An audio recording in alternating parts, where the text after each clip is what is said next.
Joining me on the panel tonight is Deputy Superintendent Sam Schneider, Executive Director for Curriculum and Instruction and Professional Personnel, Dr. Lori Kerner. We have Dr. Maria Casamassa, our ELA Director. Denise Stevenson, our Director of ENL and World Languages, and she's also serving as our moderator tonight, as she has been for all of our meetings. Thank you, Denise. We have Terry Culhane here, our Director of Security. Ryan Jacobellis, our Director of Facilities. And Mr. Pat Burke, Principal of Pulaski Street School. And Ms. Callan Lonergan, Assistant Principal of Pulaski Street School. So thank you to all of our panelists. Thank you all for joining us this evening. Tonight, I'll go through a presentation that's a little general for the K-6 families. And then I'll turn it over to Mr. Burke, who'll share some specifics about Pulaski Street. And then after that, we invite you, if you have any questions, to type them into the chat. I'll go over how to do that momentarily. We do ask, if you have questions, to hold them towards the end of the presentation, because some of your questions may be answered. And we recognize there's quite a few participants here tonight, and we want to be able to answer everyone's question, especially the ones that we don't get to in our presentations. So first off, I'd like to thank all the families for taking the time to join us, and thank you if you completed the survey, and it's very helpful to us. If you have not completed the survey, we invite you to contact the building, and the building will take the information from you so that we can best meet the needs of all of the students. This is a very difficult time for families. We recognize that difficult decisions needed to be made over the past couple of weeks and moving forward as we start the school year. And we want nothing more than to have our students full-time, 5 days a week in school. Right now, we're under the guidance that we have to socially distance the students, and safety and health are our #1 priority during this time. So that is why we needed to divide the kindergarten through 6th grade students into 2 cohorts. We just don't have the space to fit all of the students, and we don't have the staff to have twice as many sections of students where we can have students in full time. So I'll start the sharing of the screen.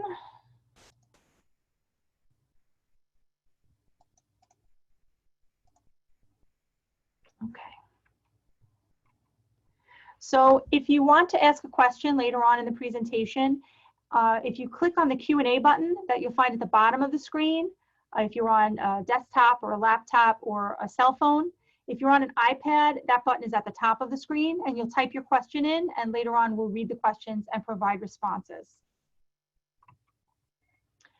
So elementary families have a choice of 2 options. The first is the hybrid model, where students attend in school 2 days a week. Right now, the principals are very busy assigning students to cohorts, either the Monday, Tuesday cohort or the Thursday, Friday cohort for in-person instruction. The students will spend most of the time in their classrooms. Specials will push in art, music, library, technology. Physical education will be outside as often as possible. Otherwise, they'll be using either the gym or a push-in in the classroom. Breakfast and lunch, Mr. Burke will give more specifics about that in a little while. I believe that the attempt at Pulaski is to use the cafeteria as often as possible, so we'll get some details about that in a bit. But recess and physical education, as I mentioned, will be outdoors as often as possible. If the weather doesn't allow that, then the students will need to be inside, and they may be in their classrooms or another large space in the building. The students, aside from the 2 days in person, will have 3 days of remote learning. And that will include a daily check-in by their teacher, the teacher that they see on their in-person days. It may be at any point during the day, the teachers will communicate what that schedule looks like, because we are looking to provide coverage to the teachers to give them that time to step away from their students in the classroom so that they can go on to Google Meet and talk to the students and do a check-in and get them answer any questions and talk about the work that they need to do during that day remotely. The assignments at Pulaski for grades 5 and 6 will all be assigned through Google Classroom. So that will be the platform that the students will be accessing to find out what their assignments are, and you can access Google Meets through that way as well. So the other option is a full remote or full virtual model where the students do not come to school in person. We are, based on the information from the survey, we are creating classrooms of students by grade level for virtual or full remote model. And they will have a teacher assigned to them. It may not be the same teacher that they would have if they were in person. So it will be a elementary certified teacher, and that teacher will be doing the recordings of lessons, the assignments of lessons in Google Classroom, as well as regular check-ins throughout the day using Google Meet to support the learning of the students. Families can opt back into the hybrid model of 2 days in person, 3 days remote, or if they're already opting for that and they want to switch to the full virtual model, we are allowing the flexibility there. We understand that every family situation is different. And so we just ask that if you make that request to the building, that you give us a few days, possibly 5 school days, maybe a couple days longer, to make those adjustments so that we can make sure our schedules are moving correctly. So elementary educational services such as AIS reading or math, resource room, and English as a new language services, they will be continued during in-person instruction as well as during remote learning. And our self-contained students in 8-1s, 12-1s, or 15-1 classes, they will attend in person 4 days a week on Monday, Tuesday, Thursday, and Friday. So I know in the spring, the report card looked a little bit different in June. We're looking to start off the 2020-21 school year with our traditional report cards. So the students will get those report cards quarterly. They will have regular grades and comments as they did in prior years. Also, we're looking at attendance, and we need to take attendance for students on a daily basis. When they're in person, that's very easy. So if the student appears in school and the teacher sees them, they can mark them present. So on the remote days, we are expecting the students to log into Google Classroom at least once a day. And as long as they do that check-in, and the teachers may be asking a question in Google Classroom that they need to answer, and that will give them the attendance credit for the day. So they'll be marked present for the day. The work that they do in Google Classroom will count towards their report card grade. So just activity in Google Classroom is equal to attendance, but the effort that they put in and the assignments that they complete will work towards their report card grade. So we mentioned the cohorts earlier. Mr. Burke and Ms. Lonigan are working closely with the K-4 principals and assistant principals to make sure that siblings that are in different buildings across K-6 are in the same cohort. So siblings, brothers and sisters, will be in Mondays and Tuesdays together, or Thursdays and Fridays for in-person learning. But we understand there may be circumstances where families don't want them in the same cohort. So please contact the building principals if you do not want them in the same cohort. In grades 7 through 12, that is a rotation. Those students will be in person 2 days, 2 consecutive days out of every 6 days. So being that it's on a rotation basis, if there were no holidays in the course of a few weeks' time, the students may come in on a Monday, Tuesday the first week, then the next week they'd be in on Tuesday, Wednesday, the week after that, Wednesday, Thursday, and so on. So it will be difficult to coordinate the times for brothers and sisters that are in elementary school with their siblings that are in middle school or high school.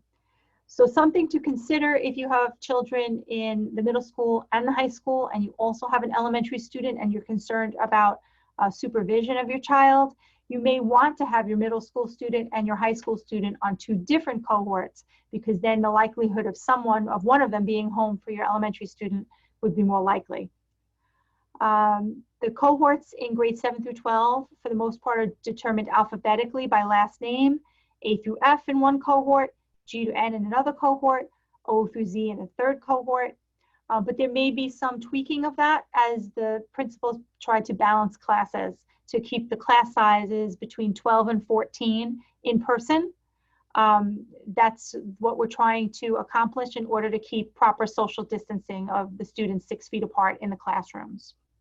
So specific information about your child's teacher, whether it's in person or remote, and the cohort of when they're going to attend, that information will be mailed to you by the principals by the end of next week in our summer mailings.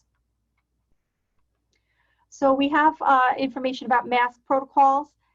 Students and staff are all expected to wear masks almost all day long. There are some exceptions to the days when they can take the masks off, but these masks or face coverings must be worn when they're on the bus, when they arrive at school, in the hallways, using the bathroom, in the classroom.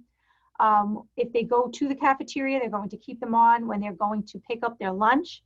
But once they sit down at the table to eat their lunch, or in the classroom to eat lunch or breakfast or snack, they'll be able to take the mask off once they're seated 6 feet apart from anyone else and and it's time to have a meal. So there will also be 3-minute mask breaks every 30 minutes in addition when the students are sitting in the classroom at least 6 feet apart. So we do ask parents, guardians to send masks in for their children, as well as some additional masks in case a mask gets lost or it gets dirty. You might want to have them have 1 or 2 extras in their backpack every day. And if a student attempts to get on a school bus or enter the building and they forgot their mask, we will provide a mask for them. So we do have a supply of masks to assist with those that forget their mask on any given day. As I mentioned already, health and safety is our #1 priority. So if your child has any symptoms of COVID-19 or fever over 100 degrees, please keep your child home from school. It is recommended that you consult your medical provider to determine if COVID-19 testing is needed. If a student becomes ill during the school day, the child will be sent home, and again, you will be advised to check with your health provider. The child will not be permitted back to school without a letter from the physician or health provider stating that they are not infected with COVID-19 and that they are safe to return to school activities. We will have isolation rooms in all of the buildings because we recognize that there are some students who may have injured themselves, or they need to take medication, or may need to see a nurse for a situation that's unrelated to the symptoms of COVID-19. So once we know that a student needs to be sent home, they will wait for the parent, guardian, or emergency contact to pick them up from the isolation room. If a student or a staff member tests positive for COVID-19, the testing lab will automatically send the results to the Suffolk County Department of Health. So we do ask families to let us know if your child tests positive for COVID-19 so that we can work with the Suffolk County Department of Health to do the appropriate contact tracing. So that's very important so that we can follow all direction of Department of Health. We're going to get our guidance from them. Anytime there is a case, we'll be reaching out to explain to them the situation, and they will be telling us how we should proceed. All students will have temperature checks with a contactless thermometer every day when they enter the building. We are not doing the temperature checks when the students get on the bus, because once a student arrives at a bus stop, we have to take responsibility for the child. So if we were to give a temperature check at the bus stop and the child had a fever, we would, if the parent wasn't readily there, we would have to take the child to school. So we want to make sure all the children are safe if they're at the bus stop. We pick them up, we bring them to school, then their temperature is checked. If they have a fever, they will be placed in the isolation room, and a parent or guardian or emergency contact will be called. There will be frequent cleaning throughout the school day. Our custodians will be very busy, busier than ever before. They've always done a great job, but we know that this is going to be a heightened responsibility for them, and we thank them for all the work that they'll be doing this school year. They will be doing deeper disinfecting after school and evenings on a daily basis. We have purchased barriers for classrooms for that need small group instruction, as well as social worker, psychologists, when they need to meet with students individually or test students. So students will need to still wear their mask whenever possible, but if they're in closer proximity than the 6 feet to the teacher or the support personnel, the barriers will be in place. And again, the classrooms will have desks all facing the same direction, 6 feet apart, in order to comply with social distancing. But the students will still be wearing the masks when they're in the classroom. So our custodial staff is busy finished cleaning the buildings for the summer, as they do every year, and moving furniture around that needs to be removed from classrooms to maintain the proper social distancing. And then they will be marking up the hallways with directional information to help control traffic flow and promote social distancing. So this picture is from our high school, and here are some more pictures from the high school, just showing markings to show 6 feet spacing, so when the students are in the hallways, and which direction they should be walking in. There'll be signage throughout the building reminding students and staff to maintain 6 feet of social distancing and to wear their masks. Computer devices, we've loaned many out over the spring, and those families most likely still have them in their possession. We ask you to keep those devices until we notify you to have the child bring them in, or for you to drop them off. Chromebooks will be for all students in grades 3 through 12, and iPads in grades K through 2. So if you need a device and you didn't indicate it on the survey, please reach out to the building and let them know. We have ordered additional devices, and we will be distributing those as well. And the one silver lining here with technology is the urgent need to have devices. We've put ourselves on a path to be much closer to having a one-to-one device initiative for all of the students in the district. So we anticipate with the next school year, 2021-22, that students will, and hopefully at that point will be normal instruction 5 days a week in person, and every student should have a device that they will be able to bring back and forth between home and school, so they can support their learning while they're at home, and also support their learning while they're in school. And our teachers have done a fabulous job learning about many different technology platforms and software programs, and I know that they're excited to embed them into the learning for the students. So that is a silver lining, is our one-to-one device initiative.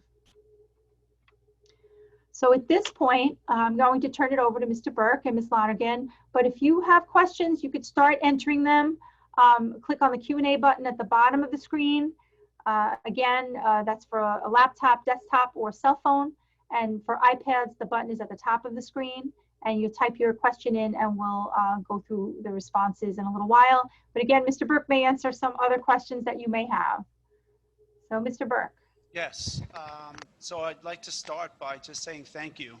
Thank you, Ms. Tona, Mr. Schneider, Dr. Kerner, Mr. Colhane, Ryan Yacobelis, Dr. Casamassa, Ms. Stevenson.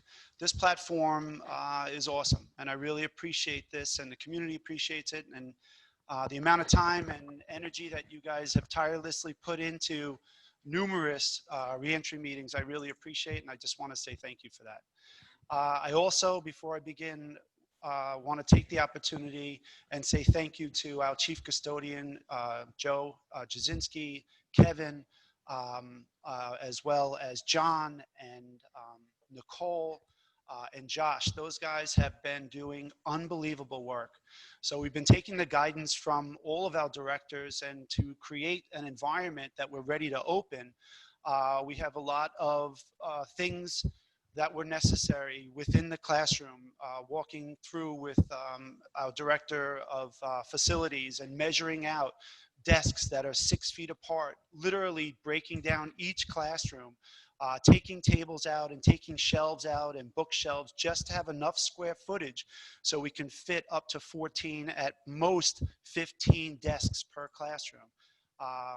Going through the hallways and doing my walkthrough with Mr. Colhane, Director of Security, measuring the hallways with Joe Jasinski. We will be following exactly what occurred, what you saw from the high school with directional arrows. So making the hallways distant and safe. Just today, we established sanitation stations.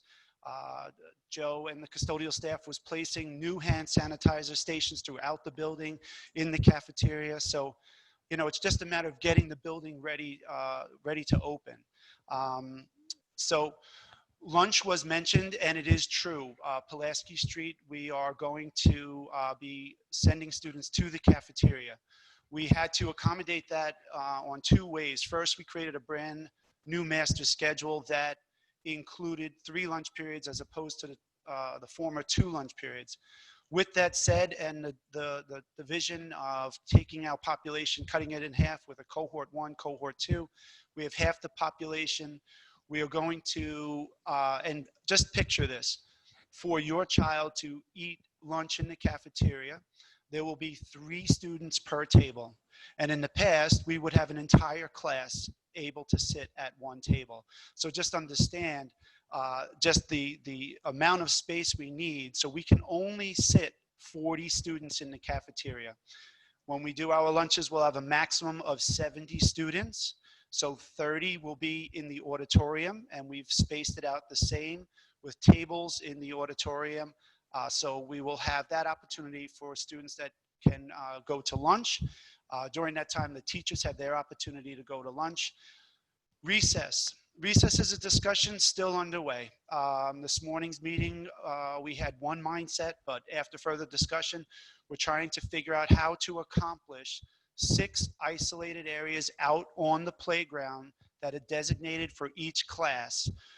We have to make sure that we don't commingle the students, but at the same time, each of these destination points have to adhere to the social distancing. I did speak with Arlene Darkowski today, trying to find out our number of lunch monitors, security guards, and both Ms. Lonergan and myself will be present in every lunchroom. But we have to make sure that we have somebody at each location for that adherence to the distancing. We will be having specials. We have in this building, we have technology, library, art, and music. They will be on wheels. They'll be visiting the classrooms. Thankfully, and we're very appreciative of the fact that we will still continue to have our science opportunity for our lab, but we're creative with this because it's a little bit of a reduced position. The teacher will do a 20-minute pop-in for 2 classes during one period, offering the science lab, setting the students up, checking, connecting, and then going class to class. So we're pleased that we still have that opportunity. All services, AIS, ENL, as stated by Ms. Tona, that will be the following a push-in or pull-out model. We will make sure that these rooms are cleaned and disinfected after each of the groups that have received the services leave. Partitions will be also available in those rooms, but they will be small groups. Phys ed. Phys ed will adhere to the 12 feet social distancing with the PPE mask. This will be something that we are really making sure that phys ed is not going to have vigorous activities of heavy breathing. There is going to be, that will include heavy breathing. They are going to offer, and I am trying to get a smart board or some other device that's on wheels. We actually have one in the building that we'll be able to utilize, but we think it's important, and I know everyone else does, but you know, we want our students to be able to move around as much as possible. So if a teacher co-teaches, the teacher will move class to class as opposed to the students moving. But we will try to offer as much movement in passing. We're going to stagger. This is still under discussion with the committee on how we do our dismissals, but we are talking about staggering times. We have opened 2 doors as opposed to the traditional 1 door of entry. Students will be coming in. Teachers will have their own entry. There will be a temperature check system, and Mr. Culhane can probably address and talk more to that at the entry point for teachers. on the buses, because Pulaski is a little unique in that when the buses arrive, they do not depart from the buses until 7:55. Up until that time, as buses arrive, security, if I understood the director of security correctly, security will be going on to each bus doing a temperature check before the students arrive into the building. So we will have 2 points of entry. So at the beginning point, students will be staggered and coming in, so they're spaced correctly. And then at the second entry point, which will be the back of the gym, that will also provide them that spacing and that entry. Walkers. So we have in the morning at Pulaski Street, we have students that arrive a little early. We will have the auditorium set up. On the back of the chairs, there will be like Post-its or dots indicating where students can sit that are socially distanced. We also have the floor marked, and we will have the tables up on the stage as well, should we need to accommodate. But we will have plenty of room for our walkers when they arrive. Again, at the front of the building, we will have temperature checks. We will have both physical hand temperature checks by security, as well as the opportunity for the device that I'm hoping Mr. Colhane can speak to. So at this point, we are thrilled. We're excited. We're all so busy, you know, getting this building ready to go. Cohorts is going to happen. We're working on it. As you have to understand, and Ms. Tona did speak to it a little bit, Pulaski has to marry my cohort list with the K4 buildings. If you have a sibling that is in another building, that is the first priority for the cohort list. So there's a couple considerations: siblings first. Parent requests, we've been receiving a number, and we're grateful for that. So we are trying to make sure that that's the second, where we will be placing students in the cohort based on parent. And then the third thing for my cohorts is just waiting for the return from K4 buildings to populate their information. But literally, I received one tonight, so I'm super excited, so we can start utilizing what Mr. Miltenberg had sent me. So with that said, Ms. Lonigan, if you'd like to say a few words, you know, we're grateful. We're super excited. We're only sad that we couldn't offer that fifth graders that, you know, that check-in where they could come in and see the building, and they never had the chance to even be in the building last year. So we will be putting together a video, just kind of walking through like we did at the end of March, where we, you know, gave you a virtual tour. So we will do that again, but we just can't wait for everybody to show up and return to a normal, as normal can be right now. But we're ready, and please call, email, anything you need that you don't hear tonight, reach out to us, and we'll get back to you right away. Ms. Lonigan, would you like to say a few words? Sure.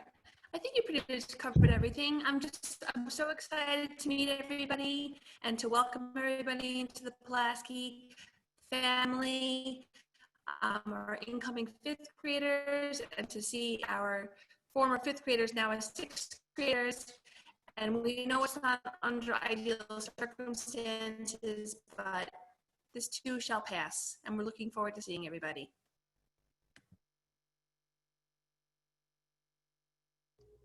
All right, thank you, Mr. Burke and Ms. Lonergan.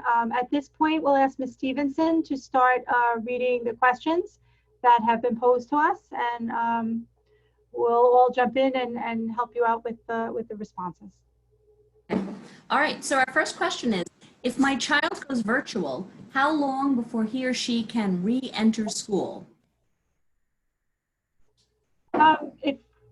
If you want to make the change to the hybrid model, we just ask that you contact Mr. Burke or Ms. Lonergan and give them about a week, and they should be able to make that accommodation. It could be less, it could be a couple of days more, but we understand that families may need to switch between the hybrid and the full remote option. If my child has a history of asthma, what is the protocol with the mask? We would ask for medical documentation that says that that your child, the doctor feels that a mask is not the best protocol for your child. So we need medical documentation to assist with that. You could send that right up to the building. And just add to that, the parent may also want to consider maybe a face shield, which will allow a much easier breathing. but again, only if the doctor approves it. We do have one attendee who said they're sorry they missed the beginning, but his nephew is starting at Pulaski. Can we explain what a cohort is? A cohort is a group of students, sorry, Mr. Burke, That's okay. a group of students that will either attend in person on Monday and Tuesday, or the other cohort will attend on Thursday and Friday. Will orchestra still be running, and will it be available for students who are attending school via the full remote option? Hello, everybody. Nice to see you all. Yes, we're going to be starting the orchestra lessons and the band lessons late September, early October. That's the plan. And then moving forward, as we reevaluate the situation as we continue through the school year, the hope is that we will be able to get into some sort of smaller ensemble setting that would normally exist during the school year. There'll also be some opportunities for virtual support as well throughout the entire year. Thank you, Mr. Rothkamp. Mr. Rothkamp is our Director of Fine Arts, because I didn't get to introduce him in the beginning. Thanks for being here. Sorry, I came on a little late. I'm sorry. Thanks for being here. We're happy to have you. No problem. Thank you. All right. When will we find out about teacher assignments and the supplies that are required?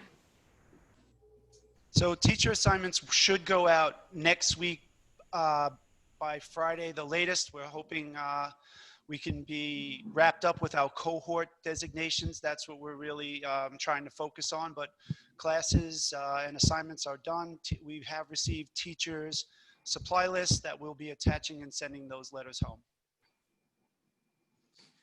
We have a question about lunch and also about gym, but they were posted before Mr. Burke explained how they would be handled. So I think those questions were answered already. So we're going to go on to, will there be monitors in the bathrooms to limit the numbers of students entering? And is it possible to obtain touchless paper towel dispensers instead of having air dryers? So I will address the touchless paper towel dispensers. They were installed today. Joe was going around and just you know, putting them in. And the first question, what was the first part, please?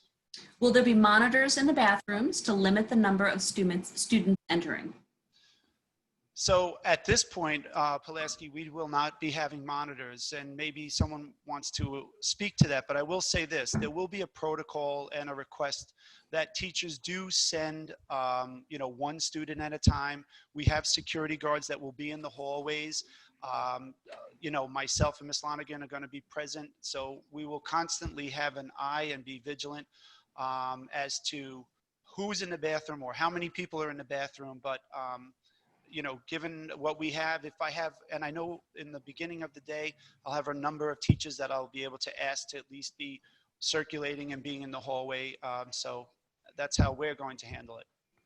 And something else to remember, these are 5th and 6th grade students that I'm sure Mr. Burke and Ms. Lonergan are going to have conversations with the students, and the teachers can reinforce that in the classroom about if you go to the bathroom and you head into the bathroom and there is a couple of people in there, wait outside the door until somebody leaves, so that they can maintain a smaller number of students in the bathrooms at one time. And our custodial staff will be spending more frequent trips into cleaning the bathrooms as well. So we know that that's a high traffic area, so we want to make sure that's safe for students. And if I could just add to what Mr. Burke said, we're moving to the touchless paper towel dispensers throughout the district, not just at Pulaski. It's a district-wide changeover. Thank you, Mr. Jacobalis. Are desks 6 feet apart from the edge of the desk in all classrooms? A lot of questions about this coming up today. Yes, they are 6 feet apart from the edge, not on center, as some neighboring districts might have measured. We measured from the edge. And if I can just add to that, some classes can only fit 13, so that does impact the class size. So we had to make some adjustments. We can't have 15 or 14, so class size and square footage did make us adjust some classes. This participant would like to know if the students will need to wear a face mask during recess. They will adhere to the same requirements for phys ed. So if they are going out and we are able to secure 6 designated areas and we can, the answer is yes. And Mr. Culhane, unless you want to add to that. Yeah, if they're outside and they're spaced 12 feet apart, they can remove their masks at the discretion of the phys ed teacher. If they can't maintain that distance, they're going to have to wear their mask as per the state regulations. Anybody within 6 feet of each other must wear a mask. Just keep in mind, folks, too, also that the phys ed program has changed dramatically, so that there's not a lot of physical exertion where there's going to be a lot of heavy breathing and perspiring. So they've tailored the activities to kind of tone down that rigorous phys ed curriculum to something a little more less physical, so there won't be as much aspiration and or sweating. How is co-teaching going to work? Will students be switching? No, the teachers will be switching. Co-teachers are in close proximity right next to each other, so the teachers will switch. Will bus ride times be increased, and how will students be spaced on the bus? I'll be happy to take that one. We are arranging our buses so that there's no more than 21 or 22 kids on a bus, so that each student has a seat to themselves. So depending on how many rows the bus has, determines whether there's 21 or 22 kids on a bus.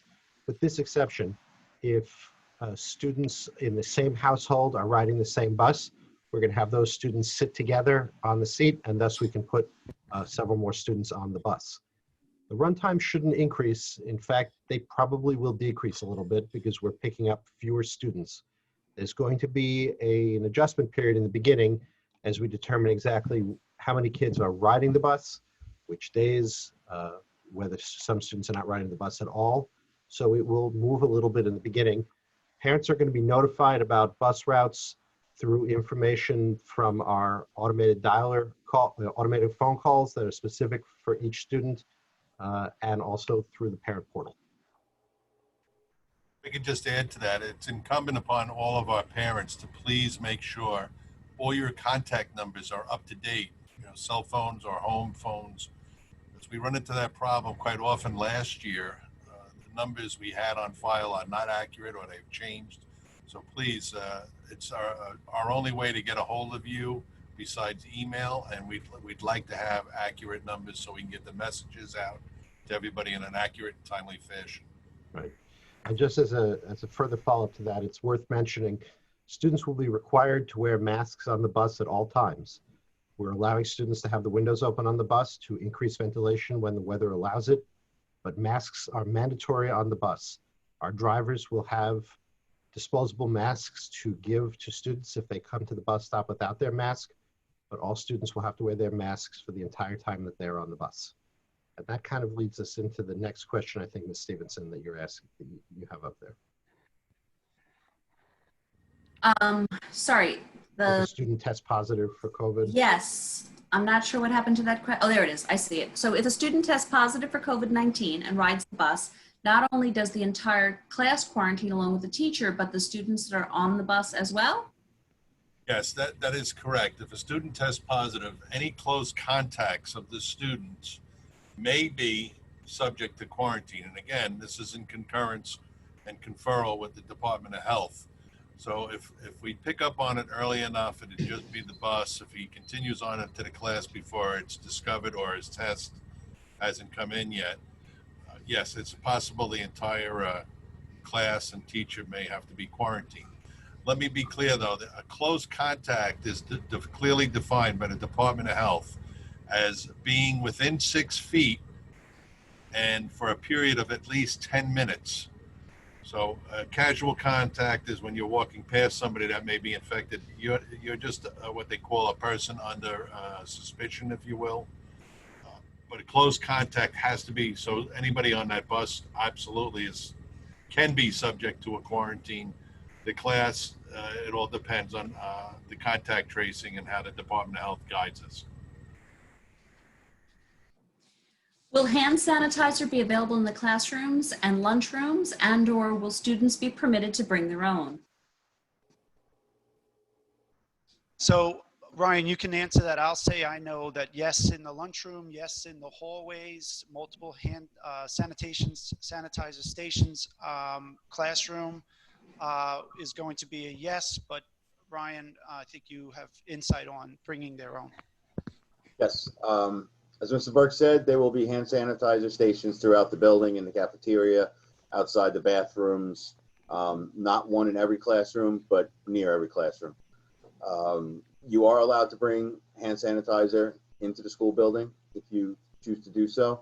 However, it cannot be transported on the bus. You cannot have alcohol-based hand sanitizer on the bus. That is a Department of Transportation regulation. It's not a district policy, and that's been the law for a number of years. My daughter's in a 12-1-1 special ed. She has pullout into mainstream general ed classes. I see that the school is accommodating special education 4 days a week. Will my daughter still be pulled out of her special ed class to join in the mainstream class? Yes, that's still occurring. And besides the opportunity for your daughter, for all of the 1511 special ed classes, 811, we will have some integration with our specials as well. Again, adhering to the distancing and the requirements.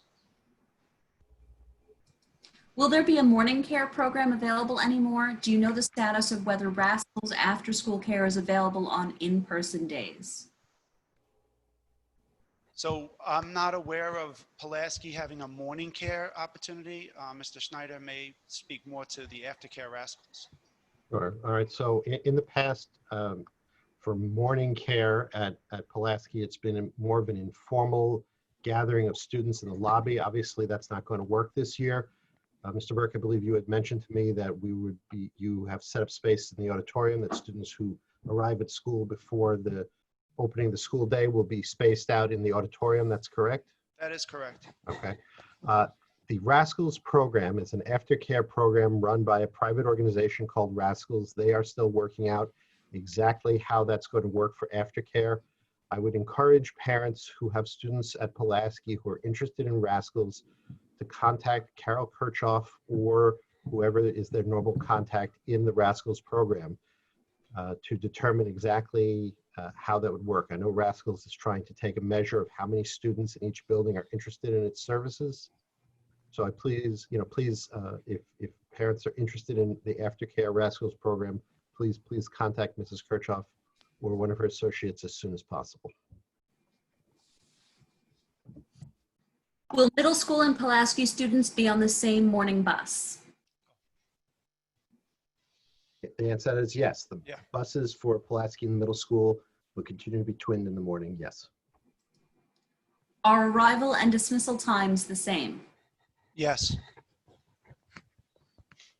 My question is about the attendance policy on remote days. Because of parents working, if the child doesn't log into the Google Classroom or Seesaw until about 6 p.m., would they be counted as absent because it is outside of the school day? No, as long as they log in at some point during the day, they'll be marked present. Will we be able to correspond with teachers through Class Dojo? That was very helpful. Yes, Class Dojo is one of the multiple communicative tools that we use, and I agree that Ms. Lonigan and the teachers have been using Dojo for a number of years, so we will absolutely continue besides our newsletters and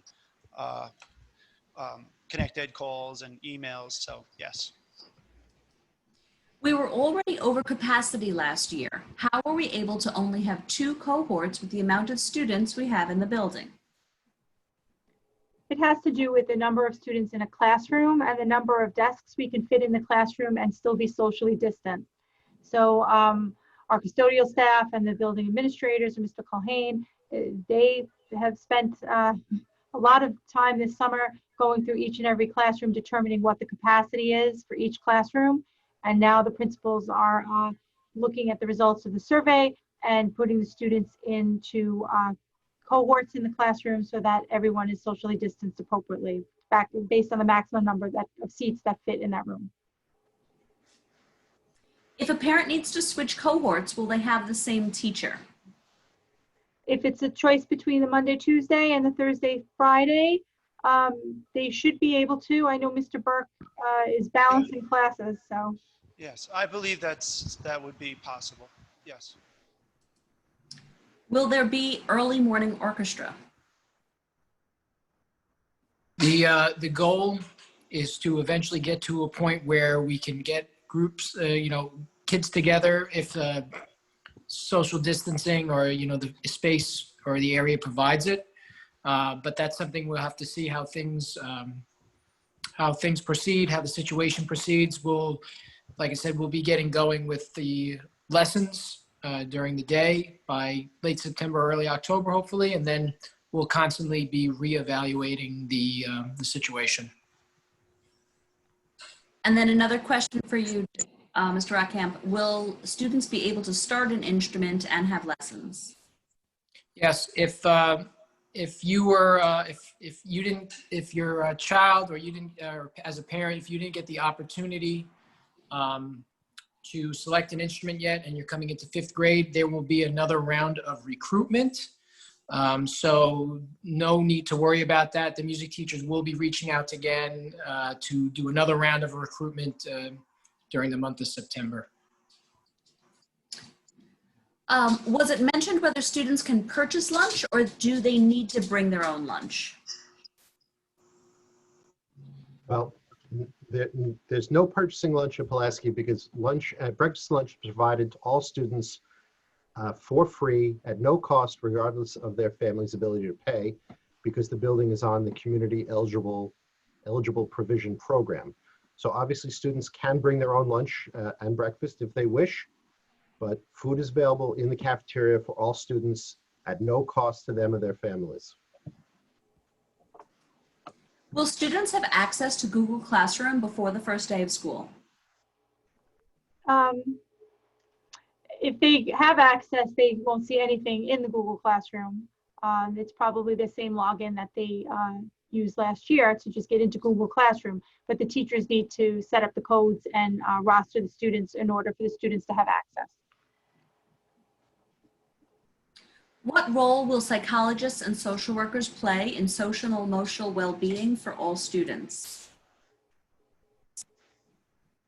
So they'll be very impactful with coming back to school, opening. Besides being there for specific needs, they will be part of our PBIS. They'll be part of our social emotional team going into classrooms with myself and Ms. Lonigan, welcoming the students, making themselves available. We have 2 social workers right now, and I can tell you the work that they do and what they have done in the past. I'm more than confident that all of us and them as a team will be readily available for all of the students' needs. What happens if I do not want to send my daughter in person to school? You can choose the full remote option if you don't want to use the hybrid model, which allows for 2 days in person. Please contact Mr. Burke or Ms. Lonigan, and if you didn't answer that on the survey, they'll be happy to make that accommodation for you. How is the busing staff going to maintain distance between children and kids keeping hands to themselves? So, the answer to that question is largely similar to the rules that were in place last year. Students are going to have to stay in their seats while the bus is moving. Students have always had to keep their hands to themselves on the bus. When there is a violation of that rule, the drivers are going to speak with the students, remind them of the rules in place, but then work through the transportation department to refer student behavior to Mr. Burke, Ms. Lonigan for follow-up by the buildings. For the interest of everybody's health, we are going to have very strict enforcement of the rules here to make sure students are maintaining their distance. And I know that Mr. Burke and Ms. Lonigan and all the other teachers at Pulaski are going to be able to partner with us in making that happen. There is a question, will there be a virtual 5th grade orientation? But I think you guys answered that already, that there'll be a video. Will concerts take place? Could they be live streamed during the day? The live stream option during the day is something that we're going to look into moving forward through into the school year. It would be a great option if it works out. We have to really assess the progress that the students make, given this very unique circumstance. And like I said, this will be something that we are going to constantly revisit and reevaluate as the year goes on. And it's hopeful that we'll be able to do something to celebrate our music students, at some point throughout the year. How will student teachers and observers be handled and service providers that enter the building? Everybody and anybody, whether they are a contractor, employee, or a visitor, will be temperature checked before they enter the building, as well as have their ID scanned through our normal processes. If a student, if a parent or somebody needs to speak with a teacher, appointments must be made. You can't just show up and demand to see somebody. We're asking for everybody's cooperation on this because we're limited in the areas that we can bring a person in to meet with a faculty member. Not to mention that the faculty members' days are completely filled with this, with our pandemic planning, if you will. So your cooperation is greatly appreciated. For walkers that are being driven, should the parent wait in the car until we see the child entering the building, meaning that they're cleared to enter? So we're actually working on a plan. I have taken a very close look at what Ms. Rogers offers. So we don't have a real system in place as of yet on pickup. I can say this, we will have a guard and or an administrator. We will have radios when the walkers are released. They're at the front of the building or they'll be held in the auditorium. I would say if I was outside, I would radio and indicate the student's name. They would say the student and then the student would go outside. That's what we have done, but we're going to develop this a little bit further. I think what the parent was asking is in the morning when they're dropped off. Yeah, it's about drop off. Yeah, that's completely up to the parent. As I stated earlier, we're all trying to be responsible for the health and safety of our own children and everybody else's children and the faculty and staff. If there's any doubt in your mind that your child may not pass muster at the door with a temperature check, it might be prudent not to bring that child to school.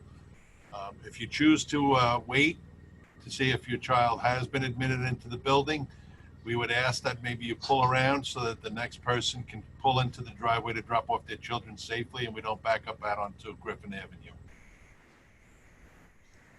What will happen if a parent sends their child on the wrong day and they cannot be reached? Well, we will keep the child in the building, but we will continue to make contact with the parent, guardian, and emergency contacts. As Mr. Culhane mentioned earlier, it's important that all of your telephone numbers are up to date. You can, I believe they can update them directly in the portal. Otherwise, please contact the building and someone will assist you in making sure that we have up-to-date phone numbers. Will water bottles be available in case students forget theirs since the water fountains will be shut off? Mr. Schneider, we don't provide water bottles. They are for sale in the cafeteria if students want to purchase them. The meals are free, but extras like water bottles or cookies or a la carte items like snacks pay for with cash or money on account. What time can kids enter the building? What time is the school day? 7:55, we dismiss students off the bus, and it's over at 2:40, we start dismissal. So students, as stated earlier, some walkers arrive a little earlier than that time, and we do hold them, and we'll have space available for them. Do you want to, Mr. Burke, to just elaborate? What's the earliest time they can enter the building? They are not. At 8 o'clock, students are to enter their classrooms. So if a student does enter the building at 7:30 or 7:40 or 7:50, they will be seated in the auditorium. no student is allowed to enter the building and then just walk around freely. We hold the students until 7:55. But we would ask the parents to please cooperate and try not to drop them off too early because space is limited where we can supervise the children before the classes start.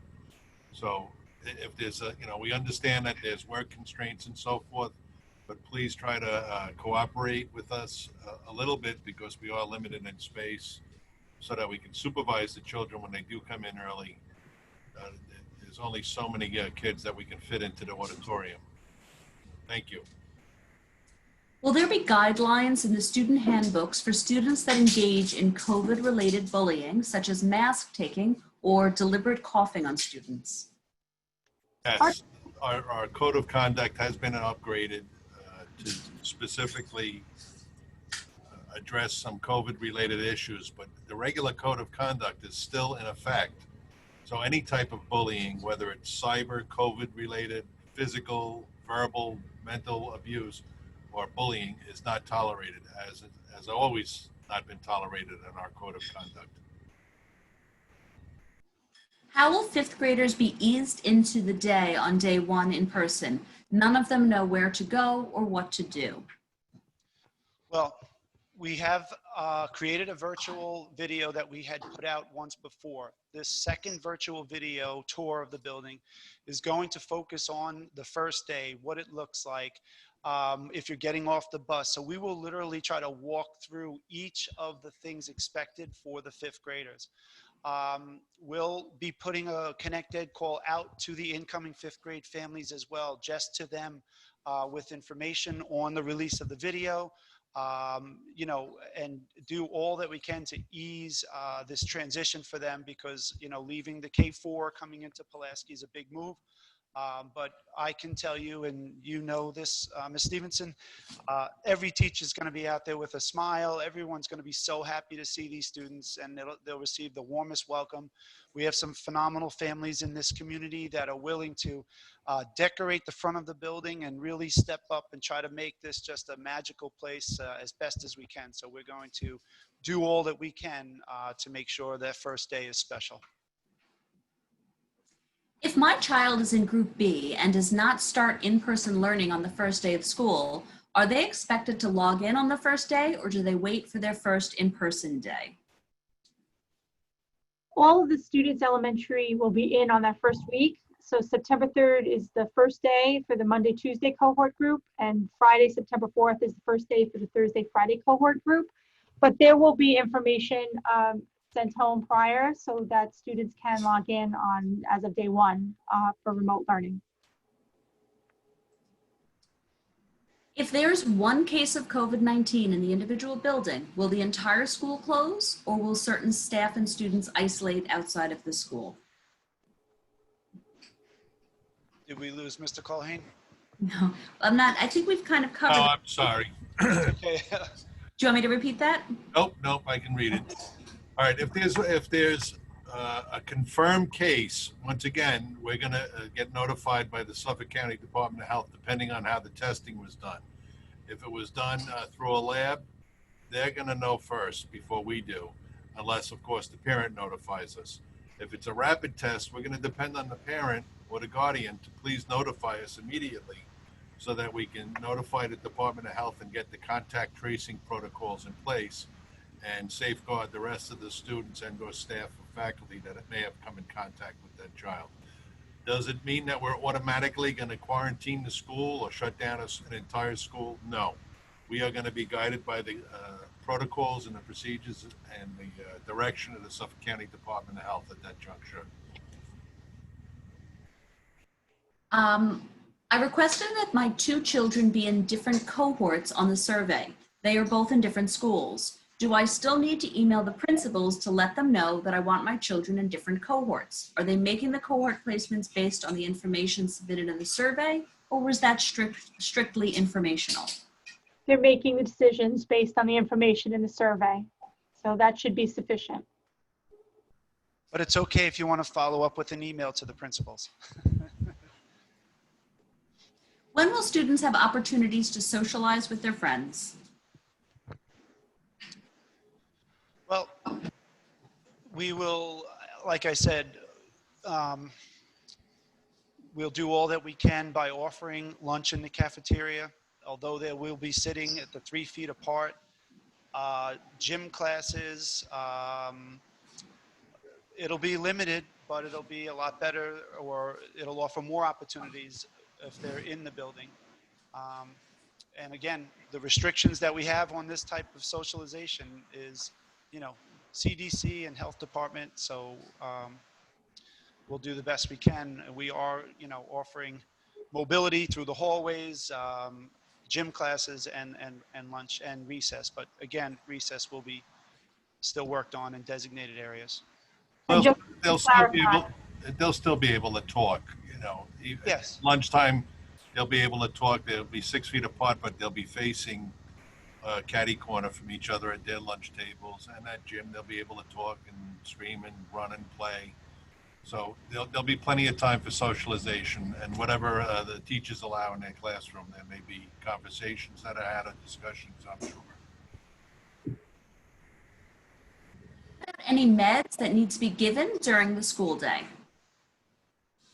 The same protocols that would take place during regular instruction will take place. So if there's medication that your child needs, contact the building and make an arrangement with the school nurse. Once, I think at this point, speak to Mr. Burke or Ms. Lonigan. The nurses aren't in the buildings at this point, but whatever schedule the student needs to be on, they'll go down to the nurse's office to pick up their medication.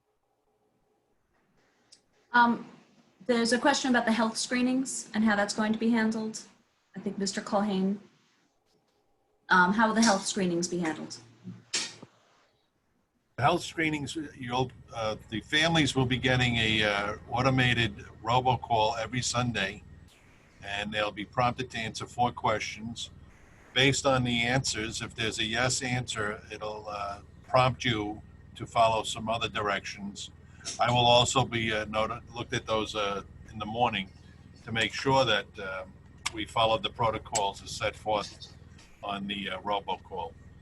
So that'll be every Sunday, because we're required to periodically send out that questionnaire. Rather than dealing with paper, we're automating it. Will there be consequences if someone lies on the health screening form? The consequences are when you're putting your own child at risk, as well as the children in their classes and the faculty and staff. So I don't believe that anybody's going to take that opportunity to lie or to falsify or give us bogus information, because the consequences are just too great. I believe that all of our community are responsible family members and adults, and will do their best to keep everyone safe, not only their child, but everyone's child. We have someone who apologizes for having come on late, but they were asking about how the temperatures are going to be taken when the kids get on.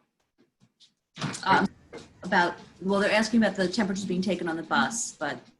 All right, well, the bus is just one of the ways. We're going to look at a number of avenues. We're trying to expedite getting the children into the schools. Unfortunately, at the high school, we don't have the luxury. We have to empty the buses as quickly as possible because they have to do elementary run. But at Pulaski, they're at the kind of at the end of the run, so we have a little more time. So we're going to try taking the temperatures at the doors. The security guards will be doing this. And we're also going to try doing it on the buses to see if it expedites that process of getting the children into the schools. We'll be using a device such as this. It's a touchless thermometer, which is held about 6 to 8 inches from the child's forehead, and it'll give us an immediate answer whether they have a fever or not. If they have a fever, they will be asked they'll be escorted to a separate room adjacent to the nurse's office, just to be further assessed, not to single them out or anything. They'll just be further assessed, because we all know fevers can occur from an earache, a toothache, or something that's non-COVID related, and the nurses will make that assessment. If they feel that it's a COVID related illness or an illness that requires that the child be sent home, they'll make that phone call. Does my child need a textbook to support virtual instruction? So, Dr. Castamassa, if you want to talk to that with regards to textbooks to support some of the learning, maybe the iReady. We're still in the process of looking at the print text and the ebooks, but print,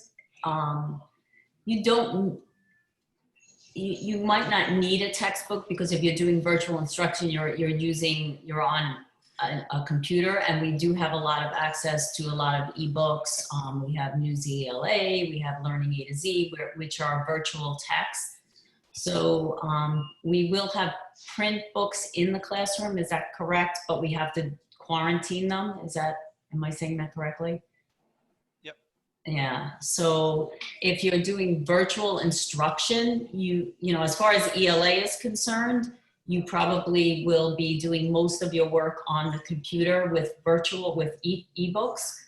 And if you need print text, or what might happen is you would get articles that you might have to print, and, you know, other than text. So we're still working on that. The teachers are still working on exactly what resources they're using, but whatever you need, if you're using virtual instruction, you will have it. Anyone else can add to that if there's other things. I agree with you, Dr. Casamassa, and I think that the community should know that something that we've been speaking to our teachers about, especially K through 6, is interdisciplinary units of study, so that when they're home on their virtual days, they're not necessarily on the computer, if you will. They're doing some real world learning activities and other things to expand upon the knowledge and the content that they're learning in the classroom. So. Okay, can parents opt their child out of mask breaks, and who would they send a note to? So I just wanted to, let me say this.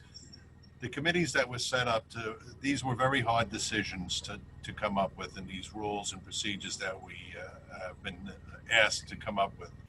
The committees that were formed were not just district employees, staff, or faculty. We had community members and parents involved.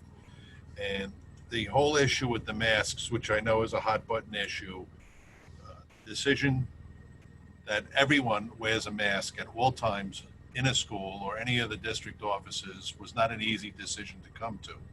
But in light of the severity of this disease, this pandemic that we're facing, we felt as a committee that it was in the best interest of everyone involved, every single child that goes to our schools, every single person that works for the district, and every visitor that enters into our facilities, that their health is of the most paramount importance. So to opt out of wearing a mask other than for a medical condition, a parent cannot do that. We would request that you seek a physician's advice, and then that would be handled on a case-by-case basis. I think this question was opting out of the mask break. So that would be a communication with the parent and the child, because the teachers are going to stop every 30 minutes and tell the children, okay, everyone's 6 feet apart. You can take your masks off. We're going to time it for 3 minutes. If you don't want your child to take the mask off, certainly let the teacher know, but definitely have a conversation with the child, because the teacher's going to be supervising all the students at the same time. And if that's your wishes that they don't have the mask break, it really needs to be a partnership between the teacher, the parent, and the student. Can students have water bottles at their desks? Mr. Burke? You're muted, Mr. Burke. Sorry. I honestly don't know the answer to that. I know, does anyone else have information on that? Well, I don't know what your policy was in your building. We do not, and in most of the buildings, I don't believe, have a problem with them having a water bottle at their desk, as long as it doesn't become an excuse to constantly remove the mask. We understand that, you know, some children, I know myself, I just finished a water bottle. You know, it's okay to take a sip, but it cannot become the norm so that we can constantly take off our masks. So we have to keep that in mind. There's a delicate balance, and I would depend on the teachers to maintain their decorum in their classrooms and to make sure that this doesn't get abused as privilege. How and where will student materials and toolboxes be stored on the off days? Students will be sharing desks with students in the other cohort. So we're asking that in the letter that's going to be sent home, we're asking that your child come in with like a pencil pen pouch or a box. No materials or supplies will be left in the desk. Yeah, at the in the evening, security custodial staff will be disinfecting the insides of the desks and the outside of the desks. So we are asking that if you are if your child has the pens, pencils, erasers, sharpeners, that be brought in and out of the classroom as they come in. Mr. Rotkamp, did you want to add something to that? I'm sorry, what was the question? I'm sorry, I missed what you just said. There was just a note on the question that you wanted to answer the question about the materials. Was that an error? I don't think did I Oh, say okay. it? That might have been an accident, I'm sorry. Okay, no problem. Was the HVAC system in the schools updated to reflect CDC protocol? So the HVAC systems in all the schools were updated in our most previous bond work. Currently, we're adapting the CDC guidelines by increasing the amount of airflow into the rooms, where typically we're mandated by state education department to have 15% fresh air drawn into the room. In some instances, we'll push it as high as 40% if the system will bear it. So we're going to increase the amount of fresh air coming into the schools during the winter through our heating system. I work for a school, so my daughter will attend 2 days of school and 3 days of remote learning. How can this work for parents who are working and have no siblings to watch my child? Now, we understand the situation that you're in. Unfortunately, the school district is not able to provide childcare on the days that the students are not in person. We apologize. We know that there are some organizations that may have openings for childcare. And if you want to email us, we'll be happy to see if we can assist you in finding some. If we indicated that we wanted full remote learning, will that be on our teacher assignment so we know it was accepted? Mr. Burke, will that be part of the letter that'll go home next week in the mailing? Yes, what we'll do is currently we have 120 names of students that are indicating that. So we will be in the process of creating classes and we will indicate that in the letter, yes. There was a question, who will have access to the health data in the surveys? Myself and my assistant, and the questions, just so that everybody's put at ease, are very innocuous. The questions are, I think the most health-related question is, have you had a temperature of more than 100 degrees in the last 72 hours? And then had you traveled to another state that is on the COVID restricted list? Or have you had contact with anybody recently that has had COVID? Very innocuous, nothing that would be HIPAA related. Not that that is going to be publicized. Those documents will be kept in a secure location. Those are just strictly for screening purposes. Will buses keep windows open? Yes, to increase circulation, just as long as it's weather permitting. Instead of masks, can my children have face shields? They need to have a face mask and then they can have an additional shield. Only students, as Mr. Culhane mentioned before, if they have a medical condition and they provide us documentation, would the mask be excused from those students, and then we would encourage a face shield instead. How will drop-off and pickup be run, as it seems many more students will not be taking the bus? And I think we've already answered that one. Right, but I'll be sure to also include that in the letter that goes home, more specific as to how we can streamline that and the program we're going to take to make sure that works. All right, there are a couple of people that asked about that, so. Okay. Okay.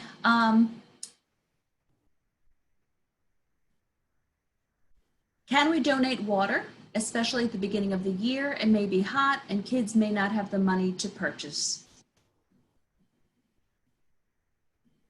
We're always happy for all donations, but before people go out and purchase water to donate, I'd like the opportunity to have a conversation with our cafeteria director, Keith Graham, to make sure that there are no restrictions that I can't think of, that I'm not thinking of at the moment sitting here. If the person who sent in that comment wants to give me a call tomorrow at 369-6711, I will have the answer by tomorrow at noon, and I'll be able to talk with that person. And then, Mr. Burke, you can publicize that answer to your parent community, if you don't mind. How will emotional support be rolled out as children are impacted by this plan is not going well? I'm speaking as a mental health counselor in the field. So as part of the reopening plan, the district is outlining procedures to address the mental health, behavior, and emotional needs of our students, our faculty and staff once school reopens and in person. So we are still outlining procedures on that. Will additional Google Classroom training be provided to both parents and students? We will be setting up some parent workshops in September to assist parents in the transition. The students as well, if they need that assistance, if they're on full remote, we'll be sure to provide that training for students and for parents.